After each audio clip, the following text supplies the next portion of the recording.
Samajwadi party को प्रदेश में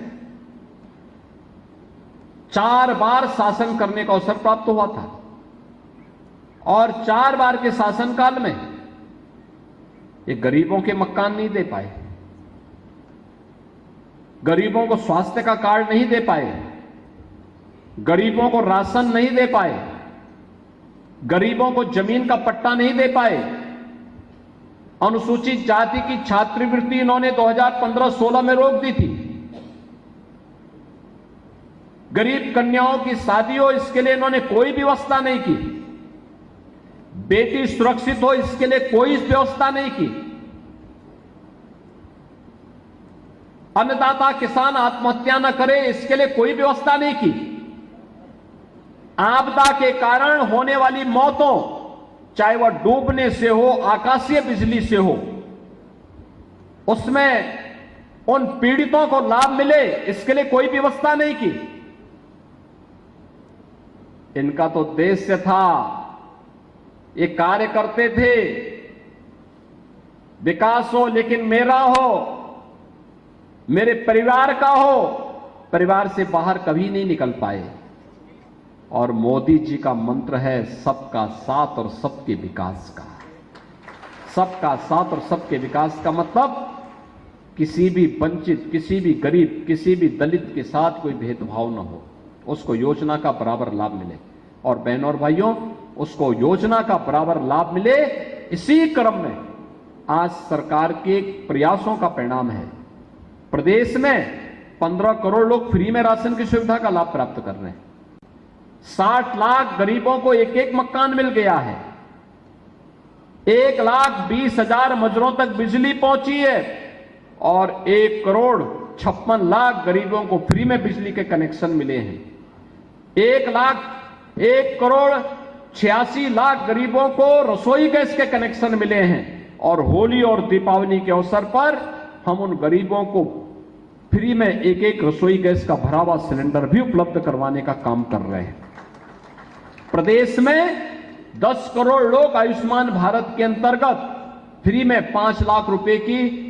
आयुष्मान भारत की सुविधा प्राप्त करने के अधिकारी बन गए हैं। और उद्यम के क्षेत्र में भी अनेक अनुसूचित जाति के युवा आज अपना उद्यम स्थापित कर रहे हैं। बहनों और भाइयों,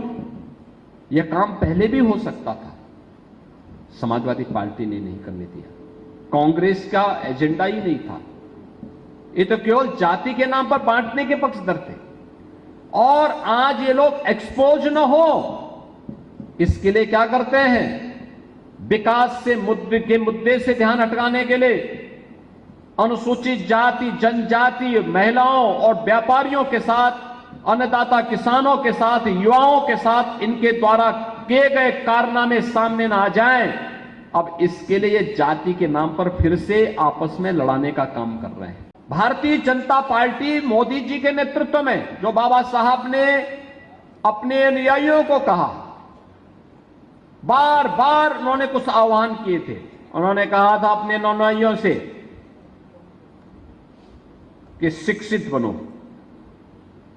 संगठित रहो, अन्याय के प्रति संगठित होकर के प्रतिकार करो।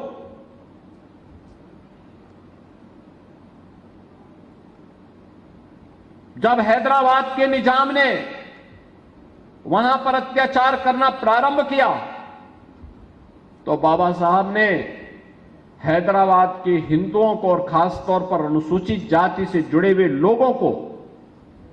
एक पत्र लिखा। उन्होंने कहा कि देखो, कुछ भी हो, मैं सभी हैदराबाद रियासत के निवासियों से कहूंगा और खासतौर पर हिंदुओं से कहूंगा और खासतौर पर अनुसूचित जाति के लोगों से कहूंगा कि वह किसी भी स्थिति में इस्लाम स्वीकार न करें, कतई दबाव में ना आए। अगर उनके सामने बचाव का कोई अंतिम संकट खड़ा हुआ हो तो वे वहां से प्लान करके महाराष्ट्र की तरफ आ जाएं, लेकिन वे इस्लाम स्वीकार न करना, निजाम के सामने झुकना नहीं। और बहनों और भाइयों, यही कारण है कि निजाम के सामने मजबूती के साथ लड़ने, जब निजाम और उसके रजाकारों के द्वारा अनुसूचित जाति जनजाति के लोगों पे अत्याचार किया जा रहा, गांव गांव जलाए जा रहे थे, तब बाबा साहब वहां पे उनके साथ खड़े हुए थे। और स्वतंत्र भारत में लौह पुरुष सरदार वल्लभ भाई पटेल,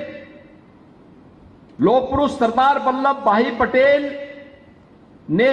निजाम से हैदराबाद को मुक्ति दिलाई थी और वहां के नागरिकों को सम्मान दिलाने का काम किया था। बहनों और भाइयों, ये बातें हमें इस बात को बताती हैं कि उन्होंने शिक्षित बनने के लिए जो कहा, संगठित होकर के कार्य करने का जो आह्वान बाबा साहब ने किया था, दबे कुचले लोगों की आवाज को आवाज देने का जो आह्वान बाबा साहब ने किया था, यही तो कार्य पिछले 10 वर्ष से मोदी जी के नेतृत्व की भारतीय जनता पार्टी की सरकार कर रही है।